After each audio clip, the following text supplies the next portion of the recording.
মূল প্যাচটা লাগাইছে আমাদের পিনাকিদা। তিনি তার ফেসবুক স্ট্যাটাসে মেজর ডালিমকে দেশে ফেরানোর সেই স্ট্যাটাসের একটা অংশের ভিতরে লিখছিলেন যে 24-এর যারা হিরোরা তাদের অনেকেরই আইডল হচ্ছে মেজর ডালিম, ওনার তো বটেই। আবার অপরদিকে মেজর ডালিম তিনি আপনার এই সমন্বয়কদের উদ্দেশ্যে কয়েকটা বার্তা দিয়েছেন। প্রথমত, এই বিপ্লবকে ধরে রাখতে হলে সর্বশেষ অধ্যায় পর্যন্ত তাদেরকে লড়াই করতে হবে। বিপ্লবটা শেষ হয়নি, এই বিপ্লবের যে ফসলটা, মূল ফসলটা, এইটা তুলতে হবে বিপ্লবীদের নিজেদেরই।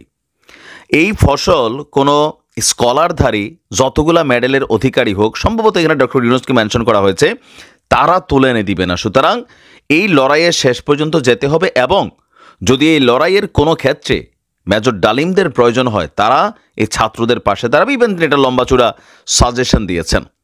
তো এই সকল সাজেশনের পরপরই যখন একটা প্রসেস ছিল নির্বাচনের ইস্যুতে, সেই প্রসেসে আবার সেই জুলাই বিপ্লবের যারা নায়করা আছেন তারা যখন ফাইনাল আজকে আরেকটা বার্তা দিচ্ছেন, তখন এটা সবার কাছে এক ধরনের মনেই হচ্ছে যে মেজর ডালিমের কথা শুনে। তবে আমি বলছি যে মেজর ডালিমের কথা শুনে না, এই বক্তব্যগুলো কিন্তু ছাত্ররা কন্টিনিউ দিয়ে আসছে। তো এখন একজন বড়, তাদের হয়তো যদি তারা অরিজিনালি ওনার ফলোয়ার হয়ে থাকেন, তাহলে শক্ত শিষ্য বা গুরু পেয়েছেন। তবে বিষয়টা এরকম না। যাই হোক, মূল কথায় আসছি। নির্বাচন নিয়ে যখন ডাক্তার মোহাম্মদ ইউনূস এক ধরনের বক্তব্য দিচ্ছেন, আমাদের সেনাপ্রধান এক ধরনের বক্তব্য দিচ্ছেন, আয়োজনটা মোটামুটি আমরা দেখতে পাচ্ছি, এর মাঝখানে সরকারকে আজকে কঠোর বার্তা বা এক ধরনের হুঁশিয়ারি অথবা চ্যালেঞ্জ, এমনকি বিএনপির সাথে একটা চ্যালেঞ্জিং অবস্থানে চলে যাচ্ছে বৈষম্য বিরোধী ছাত্র আন্দোলন। সরকারকে অবিলম্বে প্রোক্লেমেশন অফ জুলাই রেভলিউশন ঘোষণা করতে হবে। ৭১-এর মুক্তিযুদ্ধে যেভাবে শহীদদের রাষ্ট্রীয় স্বীকৃতি দেওয়া হয়েছে, ঠিক সেইভাবে বৈষম্য বিরোধী ছাত্র আন্দোলনের শহীদদের রাষ্ট্রীয় স্বীকৃতি সংবিধানে অন্তর্ভুক্ত করতে হবে। খুবই পেচকি ইস্যু। বাংলাদেশকে প্রতিটি রাষ্ট্রের প্রতিষ্ঠানে সংস্কার করতে হবে। Good thinking. আগে বিচার হবে, সংস্কার হবে, তারপর নির্বাচন। সংস্কার এবং বিচারের আগে কোনোভাবেই নির্বাচন দেওয়া যাবে না। এখন যখন এই বক্তব্যটা তারা এইভাবে সরাসরি দেয়, স্বাভাবিকভাবে ডক্টর মোহাম্মদ ইউনূসের জন্য একটা প্রেশার হয়, কারণ তিনি বলেছেন যে ছাত্ররা তার নিয়োগদাতা। এখন নিয়োগদাতা তারা, এখন নির্বাচনের ইস্যুতে যখন কথা আসে, তখন কিন্তু বিএনপির অবস্থানটা এখানে শক্ত অবস্থান হিসেবে বারবার সামনে আসছে। এমনকি জামাতও এখন বিএনপির ভাষায় নির্বাচনটা একটু তাড়াতাড়ি চাচ্ছে। বিএনপির নেতাদের যদি বক্তব্য আপনারা শোনেন, ছাত্রদেরকে নানানভাবে তারা বিভিন্ন রকম কথা বলছে, ছাত্ররাও আমরা কারা তোমরা কারা এই ধরনের বক্তব্যে চলে গেছে। আপনার ফরিদপুর শহরের রাজেন্দ্র কলেজ মাঠে ছাত্র সমাবেশে এসব কথা বলেছেন বৈষম্য বিরোধী ছাত্র আন্দোলনের নেতারা। ফ্যাসিবাদী ব্যবস্থার সম্পূর্ণ বিলোপ, নতুন রাজনৈতিক বন্দোবস্ত বিনির্মাণ এবং প্রোক্লেমেশন অব জুলাই রেভলিউশন, এই জনআকাঙ্ক্ষা প্রস্তুতির লক্ষ্যে সমাবেশটা করা হয়েছে।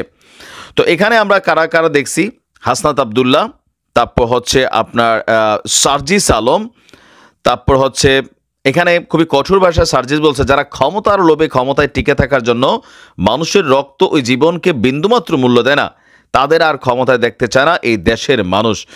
তারপর হচ্ছে শেখ হাসিনার বিচারের ইস্যুটা আসছে। বাংলাদেশে অবশ্যই একটি যৌক্তিক সময়ে নির্বাচন হবে। এই যৌক্তিক সময়টা আসলে কবে? তার আগে খুনি হাসিনা আমাদের এই দেশের সিস্টেমগুলো যে ধ্বংস করে দিয়েছে, সেগুলোকে সংস্কার করতে হবে। এখন ছাত্রদের যে বক্তব্য, এই বক্তব্য আগামী 2, 4, 5, 10 বছরও মনে হয় না এই দেশে নির্বাচন হবে। কারণ কি, এখানে আওয়ামী লীগের বিচার যে প্রক্রিয়াটা, এটা কিন্তু খুব সোজা না। বিষয়টা এমন না যে আপনি নর্মাল একটা অপরাধ করলাম, জেলে গেলাম, তারপর এটা হয়ে গেল। এগুলা রাজনৈতিক বিচার একটা লম্বা সময় ধরে হয়।